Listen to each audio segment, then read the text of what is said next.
Hey everybody, this is Mike from A to Zen, and I am super excited. We got Mr. Steve Funk in the house. Good day. How are you? Mike, I'm doing great, man. You know, I'm finding out things about you I did not know. We have not really sat down and chatted so much. We've been friends on social media for quite a while. Right?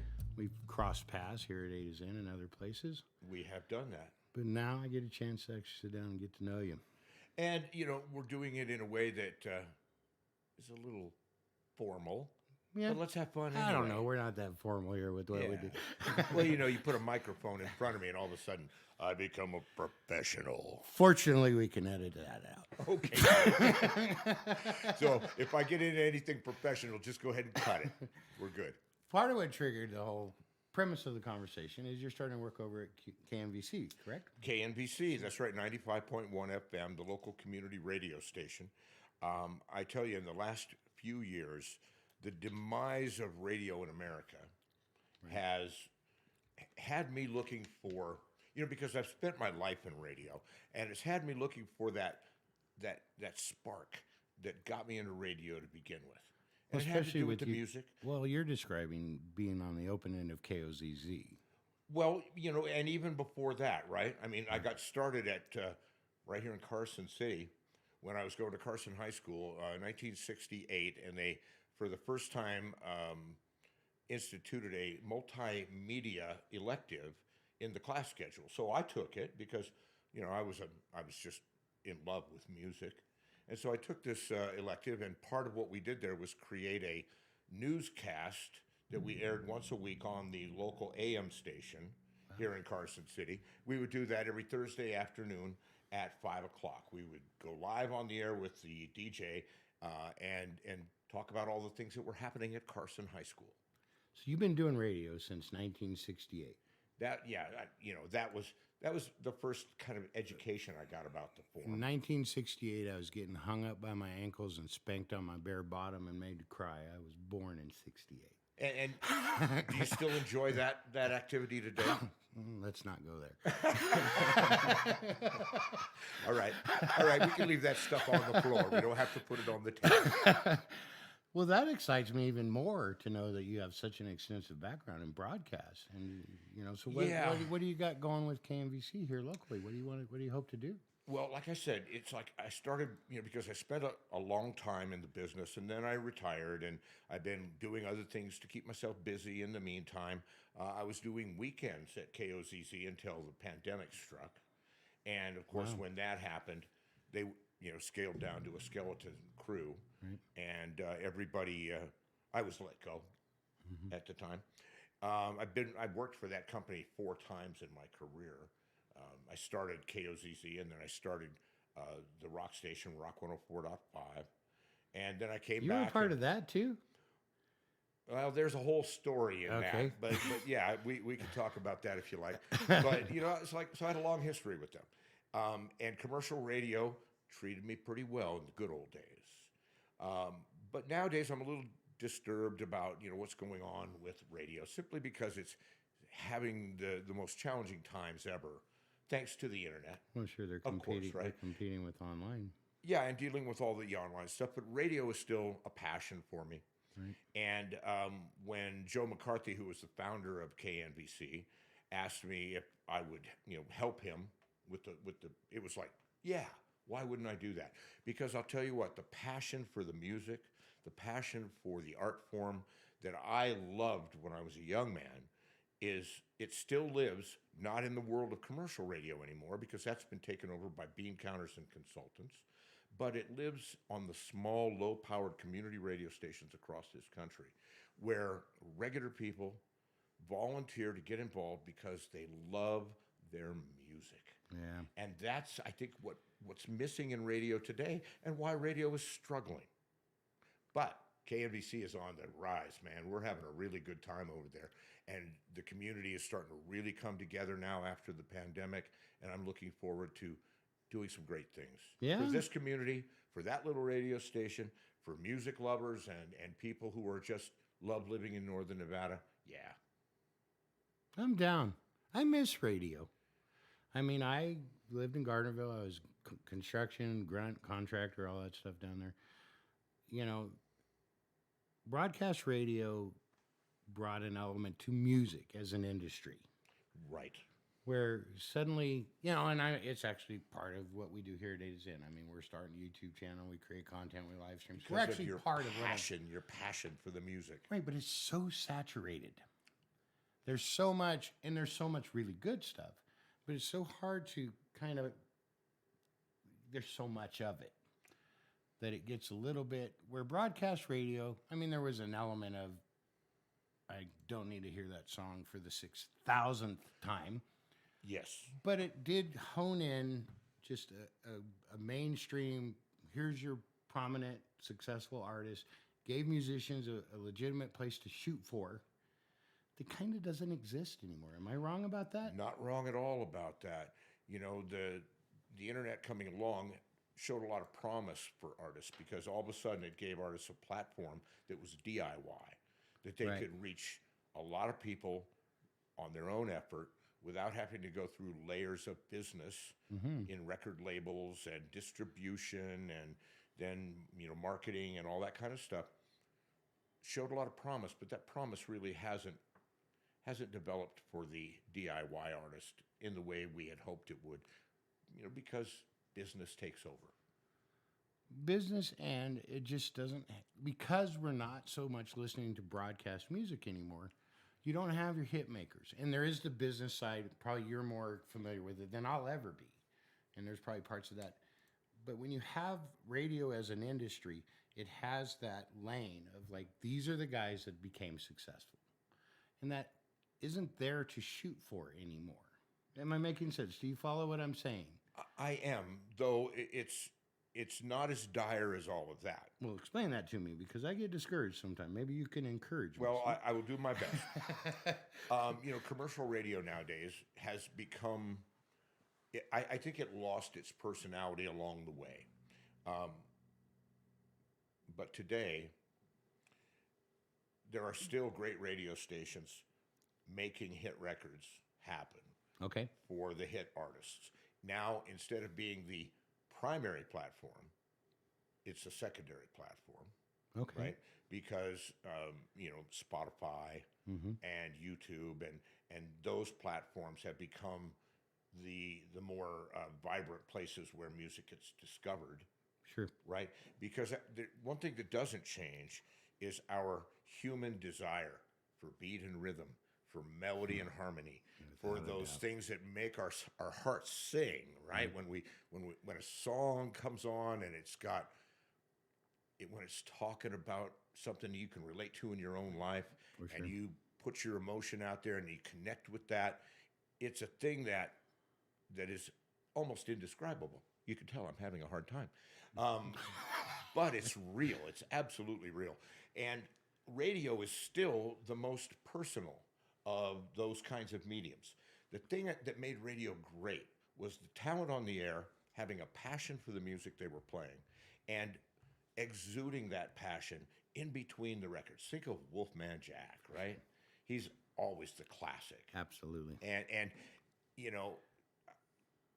when I lived here in Carson City in high school, we used to get in our trucks and drive up Ash Canyon, take a dirt road that would take us to the top of a hillside where we could actually pick up XERB coming out of Mexico and listen to the Wolfman live on Saturday nights. You could get them up here. Oh yeah, we could. That signal was 50,000 watts, and they were pumping it out of Mexico. And when you could get a line of sight, when you could get most of the Sierra Ridge out of the way, you could pick the signal up. You couldn't get it down here in the valley, but you could get it up on the hilltop. And we would have parties up there and listen to the Wolfman. And he had a lot to do with the teen culture, even here in Carson City. It was really great. See, I miss that because my age. My only experience of Wolfman Jack is watching American Graffiti. Right. That's the classic. And I can have a perception of it because I've seen it in a movie, but I never experienced out partying on a tailgate with my high school buddies and listening to Wolfman Jack. And that's what we would do. It was a thing. And I'll tell you a little story about Wolfman's a visit. He came to Northern Nevada. This was later when I was working at KOZZ, and Hot August Nights was just beginning, right? It was just becoming a thing. Okay. And the radio station, we were a sponsor at KOZZ, and we invited the Wolfman to come up and be a part of it. So, they paid for him to come up and do a personal appearance. And he was supposed to come to the A&W on Kitsky Lane and come out and hang out with everybody and do the whole Wolfman thing for the crowd that was there. And we had a huge crowd assembled. And we waited for him, and we waited for him, and he didn't show, and he didn't show. Finally, coming down Kitsky Lane, like a bat out of hell, is a red ragtop 66 Mustang. And he's got a driver, and he's in the back seat. And they pull around the corner onto Vassar and then into the parking lot at the A&W, and the Wolfman gets up, and he sits on the back of on the back of the hood, right, like you do with his feet in the back seat well. Right. And he's waving at everybody, shouting his Wolfman, doing his Wolfman thing. Right. They did one spin around the A&W, got back out onto Kitsky Lane, and took off. It was just like that. It was like, it should have been a scene in American Graffiti. Or I guess we call it Northern Nevada Graffiti. Right. But it was like the Wolfman was there, and he bestowed a little glow on us, and then he blew out as fast as he could. Wow. Yeah, I know it was crazy, but he was kind of off the rails at that point in time. This is mid '80s, Yeah, early '80s. This has to be '82 or '83. His I think. popularity got Yeah. really. Yeah, and so I think he was wanting to get back downtown and get to the tables. That Yeah. happens, especially here in Nevada. Yeah, It definitely happens. everybody came through here in those days, though. Yeah, we were having that conversation because my father was a musician on South Shore of Tahoe. Right. It was Reno. Which I tell you, I admire that kind of those days, man. When you think about the big band days in the showrooms around Reno, Tahoe, those were amazing days. They were entertainers. We're going to go in talking about what you're doing musically. I know you play up in Reno, and you said your band's on hiatus for a little bit. And I've been stuff. down here to play with you too. Yeah, you've been down here, and but that is an era, and I'm not old enough to claim ownership of it. I just saw it through my father and stuff where, we have our superstars. Back then, you had to know how to act, dance, do comedy sketches. I mean, you had to be a well-rounded entertainer for the most part to be in this industry. And it rewarded you with a decent living. Yep. Yeah. Yep. But That's what's missing for a lot of DIY musicians nowadays. yeah, they just, you can get in a studio and record music. And I love DIY. Yeah. As far as YouTube, even though I'm talking about that, I have subscription to YouTube channels of musicians that have all of 17 subscribers, and I have fallen in love with their music. Yeah. And it's just phenomenal stuff. But the day of the guy that can sing like you cannot believe, get next to somebody and do a hee-haw sketch. Mm-hmm. And then tap his way to your heart. Right. Yeah, right. I mean, you had to be proficient in the performing arts. Right. All the way around. Yeah. And that's a skill set, Yep. What kind of shows are coming out at KNVC? Coming in? Well, What do we got? we're a volunteer-driven, nonprofit radio station. Are you looking for volunteers? Always looking for volunteers. Okay. So you can go to the website at knvc.org, and there's a link right there where you can get volunteer information. Send us an email. Tell us you want to get involved. And I tell you, I get a couple of those at least every day. Good. And so I know there's interest in participating. And it's a good thing because we have a little community within the radio station of people who are passionate about music and information. And as a nonprofit on a low power signal, we're, the FCC, the federal government, wants to make sure that we're devoting a lot of time to education and information.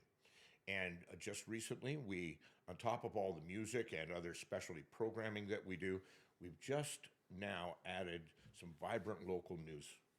So 9 o'clock every morning, we do a local news update.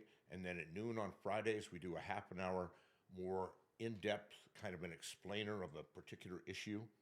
And we have brought Noah Glick, who is a fantastic journalist coming out of the Reynolds School of Journalism at UNR, and then coming from his work with NPR and Capital Public Radio and also KUNR on the university campus, where I started my FM career back in 1973. But Noah has come on as our executive editor, and so he is wrangling about 30 different local or regional writers who they're volunteers, but we pay them for their work when we publish their stories, and that's in the Sierra Nevada Ally, which is aligned with the with KNVC. But they're also all working together to bring a local news component to our community So radio there's station. a publication involved with the radio station as well? Yeah, the radio station has even an know that. online news source called the Sierra Nevada Ally. Have you ever heard of it? No. Okay. The Ally started in 2020.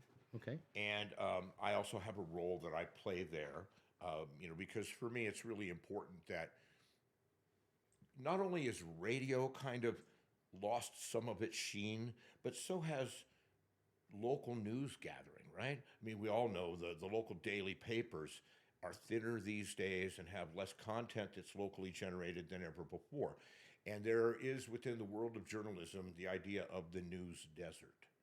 The places where good local reporting just doesn't happen, and the people who live there are left out in the cold as far as the information that keeps their government accountable, that keeps their community connected On a local level. on a very local level, Right, down right? to city, and so that's mayor. where and that's where this new generation of online local nonprofit news organizations really fits in. I don't know. Do you know about like the Nevada Independent? No. Or the Current, No. or This Is Reno?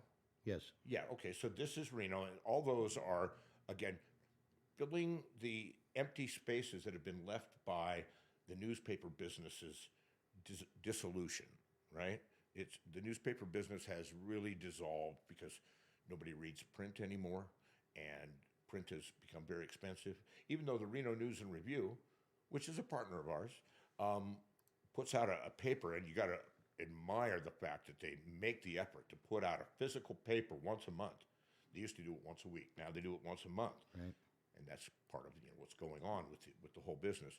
But we fill a gap, a space where the news isn't really being generated as much anymore. I mean, even the big TV news stations and that kind of stuff, they have their teams and they go out and they cover things, but they only cover the stuff that's, if it bleeds, it leads kind of stuff, right?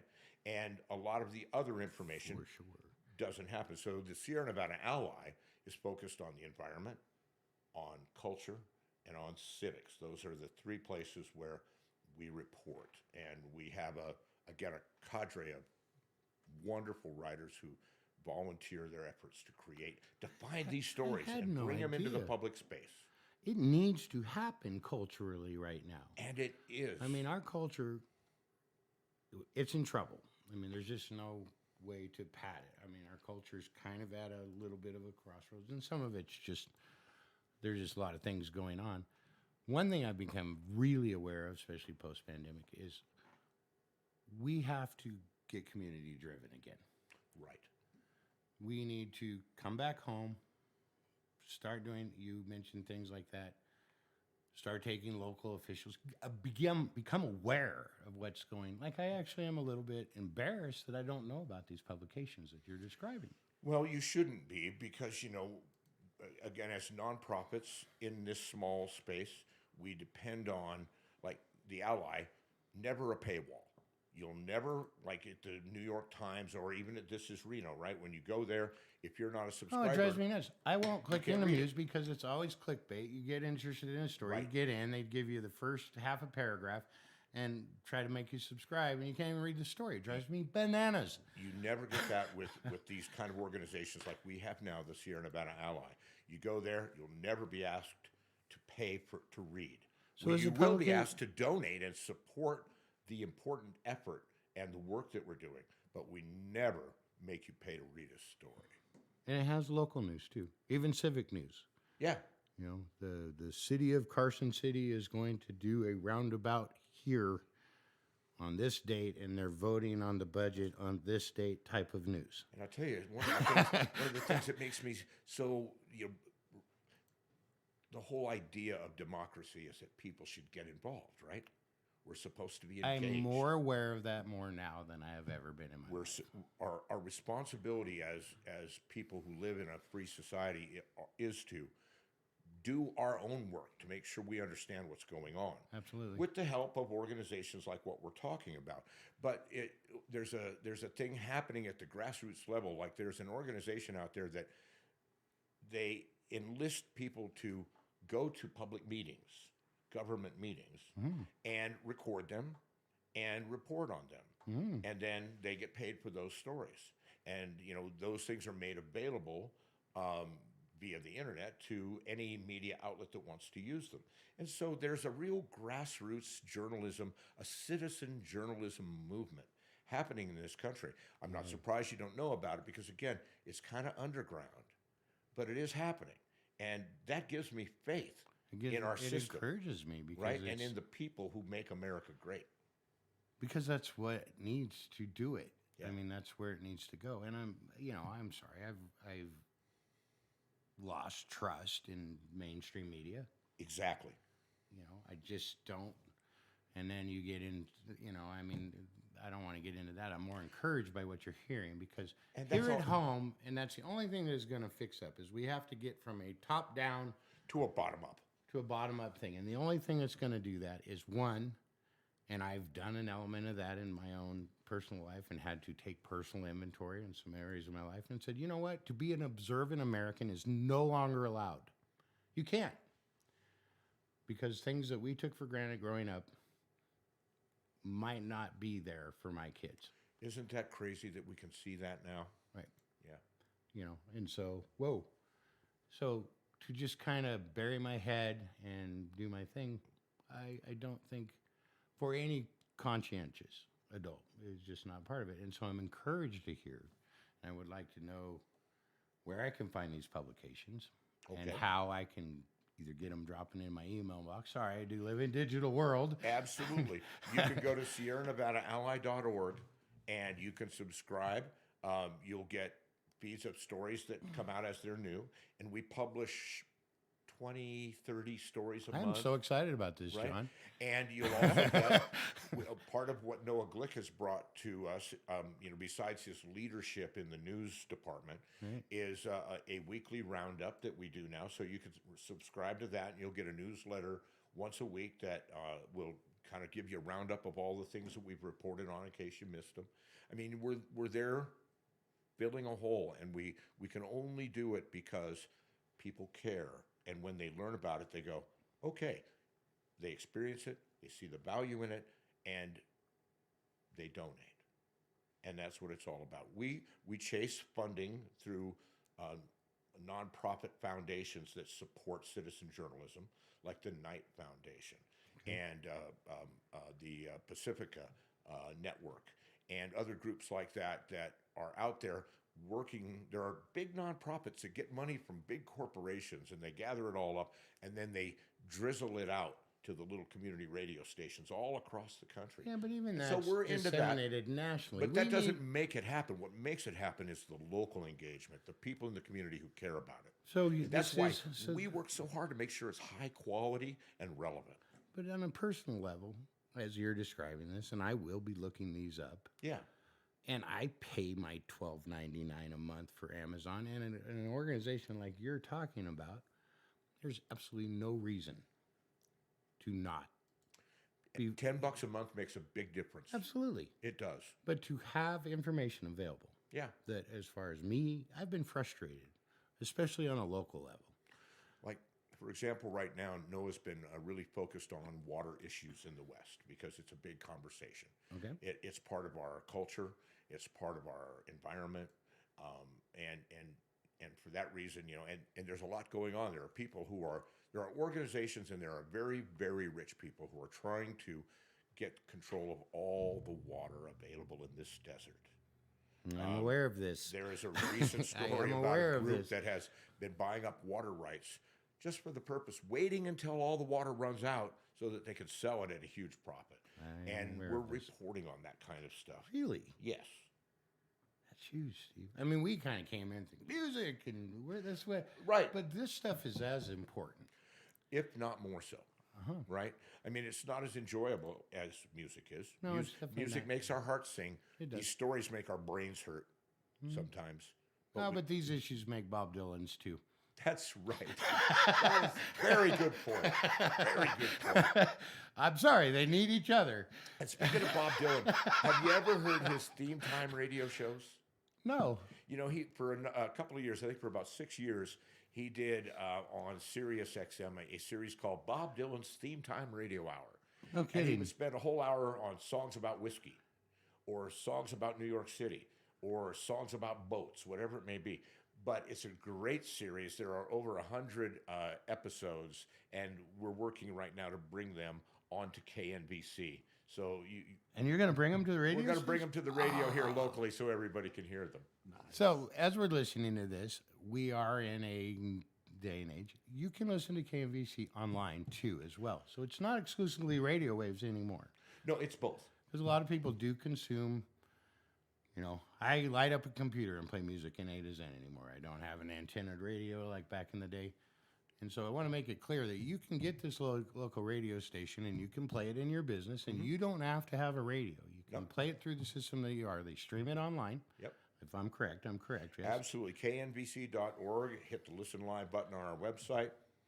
Quality is great. The music is fabulous. And the genres are everything, from indigenous music to jazz to heavy metal to even hip hop, but we have to be very careful about that because we are broadcast licensed by the federal government. So we have to be careful about those 7 dirty words Okay. and all the other issues that the FCC gets concerned about.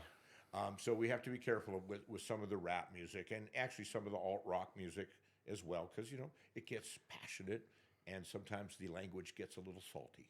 My music does that. We have to be careful about yeah, right? So we have to be careful about that stuff. But still, I mean, we are dedicated to as much diversity and variety and as much entertainment and knowledge and facts and information as we can possibly stuff into 24 hours. You guys check out KMVC. And you can pick and play still, right? Because back when it was going, you can listen live. Yep. But there's actually a catalog of shows. Right. So it's still kind of like YouTube, where you don't necessarily have to listen to what's and being the broadcast. shows that we create locally are archived, and you can listen to, like, for example, Pop Culture Kaboom is a 3-hour show on Sunday night that I'm familiar with those takes issues of our popular culture and blows them up. Whether it's comic those books guys are hilarious, or, actually, or touring musicians, whatever it may be, it's a wonderful program, and we archive those shows too. Wow. John, do you have any questions or anything to bring into this conversation with Steve? There's a lot. I'm actually pleasantly overwhelmed by. I didn't come here to overwhelm you, but I am so pleased to have the opportunity to talk about this stuff, and your reaction to it makes it all totally worthwhile. Well, it's actually genuine. I'm going to favorite tab KMVC on my computer. Mm-hmm. And I'm going to actively do what we're talking about because you're striking nerves in me and things, both geopolitically and things that I'm really aware of. But as John and I are starting to do shows like this and have somebody like yourself and sit this, I'm so aware of community all of a sudden. Right. On a local level. Well, and I got to tell you, I admire what you're doing here to build community. I mean, you have created a place where artists can come together without judgment, without any sort of, CV or history or anything else. They could come in here and emote and perform, and you draw audiences for the musical events that you have. And I know as we were coming out of the pandemic, you were telling me previously that all the great plans you have for this building. It's exciting stuff that you're doing, adding to our community as well. And we probably ought to collaborate more. Yeah, Because I'll tell you, the whole thing about the Ally and KNVC is that we're not competitors, we're collaborators. That's something I'm very adamant about here at A to Z. Absolutely. So I think we have a lot in common, and we should work more together. Can we tell them about Canyon Club? Let's talk about Canyon Club. I was hoping she'd be here today. I was too. Yeah. But can we give a little bit of bird's eye into? Absolutely. Canyon White, talk about singer-songwriter. She writes some really fun, crazy songs. She writes some very heartfelt songs. She does. And she performs here on a regular basis because she hosts events at the A to Z. For what you described as far as community here at A to Zen, and I'm very grateful for the comment. It means a lot to me that you talk about the community that has evolved here. Canyon has hosted that open mic for almost 13 years. Wow. And that flavor of our open mic and the family type nature that has evolved around it, Canyon deserves an immense amount of credit for. Yep. Because it's her personality that's fronting that. It's her personality that is, one, a professional singer-songwriter, award-winning songwriter. Right. I mean, female singer-songwriter of the year, News and Review for years. But at the same time, you will encounter Canyon and you feel nothing but welcome. And so I'm very honored to hear what you say about A to Zen, but a lot of that has been curated by Canyon. It really has. And she's stepping up her game now. Right? Yep. Tell us about it. Well, I'm going to start interviewing you now. Okay. She does a show on KNVC, or she did pre-pandemic. Pre-pandemic, right, where she was bringing in live talent to perform on air. She was bringing in, I actually participated in her show twice. Yeah. I was on the Canyon Club twice. And so she would do a radio show where she brought in local talent. And per Canyon-wide slogan, it was definitely more rockin', less talking. They would talk very little and basically just do a 45-minute set of music. Very acoustic, very this. And so she's going to get that going on KNVC again. But she's going to do it here at A to Zen. We're actually going to record it here at A to Zen. You could come here at A to Zen on noon on Tuesdays is what I think we're getting settled down to. And you can watch us record Canyon Club. And then it'll actually be airing on KNVC The following Thursday. The following Thursday. Right. And so we're super excited about that. And so Canyon is expanding her parameters because she's getting her show going. But we're going to shoot it right here and maybe even live stream some of it. We're super excited about it at the radio station, too, because it's going to open up, I think, a lot of potential for local music. Before, when she was bringing it into our studios, it's a small room with the recording gear. Sounds good, and we can put like a 4-piece bluegrass band in there to play. Yep. But here on your stage, in your facility, she can expand all of that into more electrical stuff, more higher class. I mean, Yep. visiting artists from out of town, that kind of thing. She can host a whole rock band. I mean, here at A to Zen, our room's kind of big. We've hosted Mile High Jazz Band here. We've had a 17-piece big band on the stage at A to Man, Zen. oh man, That was fun. that's totally fun. John had how many channels of mics strung and stuff? I think we were tapped out on the box. I think we were. Yeah. We had, but we, as far as the Canyon Club, we were super excited to be doing that. Yeah. I would love to do anything we could to support the radio station and work together. Well, that's the opportunity we have here is to invent it from the ground up. If the pandemic did us any favors, it was kind of to wipe out the past in a lot of ways and give us an opportunity to reimagine things and do things better. Very much so. Unfortunately, that isn't happening as much as I wish it were, but we can certainly make it happen in our own little world. No, and it isn't happening as much as I wish it was, but it is happening enough that you and I are sitting here having this conversation. This conversation. Well, and that's what makes America great. Nicely said. You're wearing Freedom Rock Festival on your chest right now. I An am. awesome T-shirt. Thank you. I'm wearing a Marianarchy T-shirt. Do you know what that is? I do not. What is That is a fundraiser that goes on in Reno every year. Okay. Which is in memory of a friend of mine, Marianne Soda, who was the energy behind the recording studio, the Granny's House, when it became Sierra Sonic's recording mansion. But Marianne, such a promoter of local music, such a friend to local musicians. She passed away of cancer. And since then, her husband, Nick, has been creating this event where he stretches it over 2 or 3 weekends and all through the weeks as well, and gets dozens and dozens of local artists to perform. And all the money that is raised from those performances goes to help local causes. I mean, really street level local causes. Well, that's not needed right now. Right. But the next one, it happens in October, and so look for more information about that. Mary and Archie. I think this is going to be the 20th anniversary, actually. Wow. And so again, there's another example of people just working at the very street level in our community to make our worlds better. You know, and it's hard for me to take up this mantle, but we're talking about, you know, how we need to change things from the pandemic and all this other stuff. Maybe we just need to lead them. Yeah. Maybe we just need to get out front. Yeah. Put kindness and compassion up front, and then celebrate all of the beautiful talent in our communities. And, you know, that's how we enrich everything around us and make life really something that we can enjoy to the fullest. And now I'm waxing really ridiculously philosophical. Okay. Anyway. But it happens. And I believe it. I believe it in my heart all the way. I do too. Yep. I'm really enjoying where our conversation went. You as a musician, Yeah. are you out and about up in Reno much these days? What are you doing? I get out when I can. I have a band, the Wabuska Yachting Club. How do you say that? Wabuska? You know that word? Wabuska? Right? You live in Carson City, you don't know that word? I do now. Okay. Wabuska? And you're a Douglas County guy, right?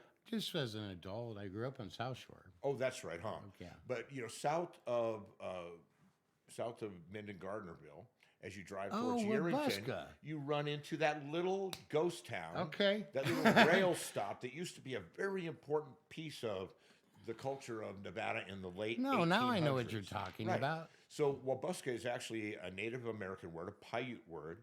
Okay. And it means white grass.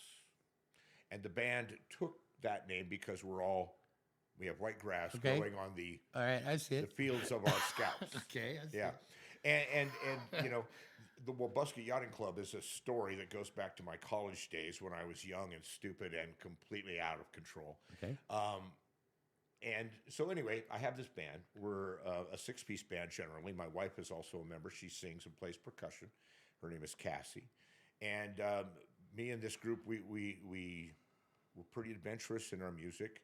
We're playing around town as much as we can now after the pandemic again, starting to get things going. And then I also perform as a solo or as a duo or a trio with some of the other musical friends that I have. But I get out and perform as much as I'm able. Nice. And I write music, and I have a bunch of songs I love, and you know, by other people and by my own hand, and I include those. I got a show coming up in June at the Peavine Tap House. Not sure of the date yet. They're supposed to be getting back to me, but you know, it's just a passion to play music and watch people smile and enjoy it, or get up and walk out. Whatever they do, I don't care. Well, so you are so involved in the music up in Reno, and I'm pretty involved here in Carson City. Right. How would you feel about maybe coming into fall? Think we could do a fundraiser for KNVC here at A to Z? What do you think? I am absolutely Yeah, maybe we could just put things excited together. about that opportunity. We have a ton of stuff going on as far as production and stuff like that over the summer, but that would give us some time. Let's have some talks about doing a fundraiser for the radio station. Let's definitely do that. Let's go get a couple of nice brews and a lunch, and let's chew up some ideas and spit them out. I would love to do that. You know, we're doing a fundraiser right now Okay. that I'd like to tell everybody about. Please. It's called Nevada Expressions 3. Okay. And what it is it's an art exhibition of Nevada artists doing fine art. And we have more than a dozen artists from Jack Malott to Joe Winter to Elaine Parks Wow. and you know, just the finest and most celebrated artists in our community have come together to raise money for our little radio station and our online news source. And so not this coming weekend, but next weekend, May 26th and 27th, we're doing a pop-up exhibition at the Sierra Arts Gallery in Reno at 17 South Virginia Street. Okay. And all the artists are displaying, and they will be selling their works, and they'll be sharing that the income with the radio station and the online news source with the Ally and KNVC.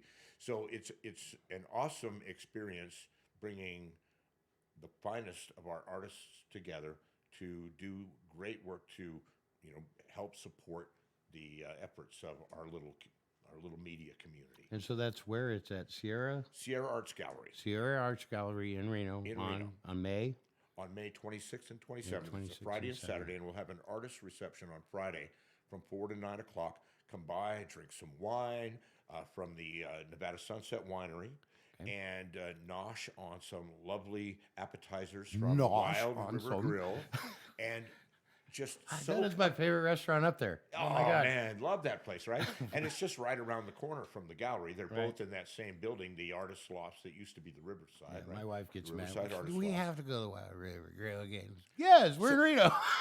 So come on out, Mike. You'll have a great time, and if you decide to buy some art, the lion's share of what you would spend supports the artist, and then the artist kicks back a percentage to us for making this whole thing happen. And Robin Cobby, who is the organizer, she's done 3 of these now, and we're just pleased as punch that she decided to help us raise a little money for our efforts. So you guys check out the art exhibit. Nevada Share. Expressions 3. Nevada Expressions 3. It's an opportunity not only to support a local artist, but to support a local media source. That's right, Radio nonprofit station. journalism and diverse wild music. Many of them, as Steve has said, we're kind of getting unaware of it. Things are doing like this. Many of the artists and musicians are just getting back on their feet from the pandemic. That's correct. We were deemed non-essential, and our culture is finding out we're very essential. But anyway, that's Very good point. that's another point. Go out and support the local artists. Support your local radio station and your news sources.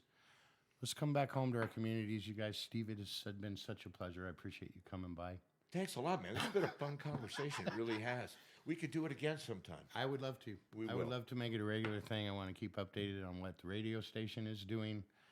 If there's anything we can offer as a studio, as a resource for the radio stations, please feel free to reach out anytime.